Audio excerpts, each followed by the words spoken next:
ಬೈಬಲ್ನಲ್ಲಿ ದೇವರ ವಾಕ್ಯ ಈ ರೀತಿಯಾಗಿ ಹೇಳುವುದನ್ನು ನೋಡ್ತೇವೆ. ದೇವರು ಲೋಕದ ಮೇಲೆ ಎಷ್ಟೋ ಪ್ರೀತಿಯನ್ನಿಟ್ಟು ತನ್ನ ಒಬ್ಬನೇ ಮಗನನ್ನು ಕೊಟ್ಟನು. ಆತನನ್ನು ನಂಬುವ ಒಬ್ಬನಾದರೂ ನಾಶವಾಗದೆ ಎಲ್ಲರೂ ನಿತ್ಯ ಜೀವ ಪಡೆಯಬೇಕೆಂಬುದಾಗಿ ಆತನನ್ನು ಕೊಟ್ಟನು ಎಂಬುದಾಗಿ ನೋಡ್ತೇವೆ.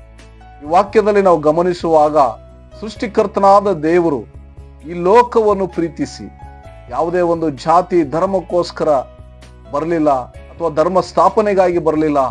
ಆದ್ರೆ ಇಡೀ ಮಾನವ ಕುಲ ಪಾಪಮಯದಿಂದ ಕೂಡಿದ ಮಾನವ ಕುಲವನ್ನು ಯೇಸು ತನ್ನ ರಕ್ತದ ಮೂಲಕ ವಿಮೋಚಿಸುವುದಕ್ಕಾಗಿ, ಬಿಡುಗಡೆ ಕೊಡುವುದಕ್ಕಾಗಿ ಈ ಲೋಕಕ್ಕೆ ಬಂದನು ಪ್ರಿಯರೇ. ಯಾಕೆಂತ ಹೇಳಿದ್ರೆ ಪಾಪ ಕೊಡುವ ಸಂಬಳ ಮರಣ, ಅಂದ್ರೆ ನರಕ. ಈ ಪಾಪದ ದಂಡನೆ ಮಾನವ ಕುಲಕ್ಕೆ ಇದೇನಾಗಿದೆ ಅಂದ್ರೆ ನರಕಕ್ಕೆ ತೆಗೆದುಕೊಂಡು ಹೋಗುವಂತದ್ದಾಗಿದೆ.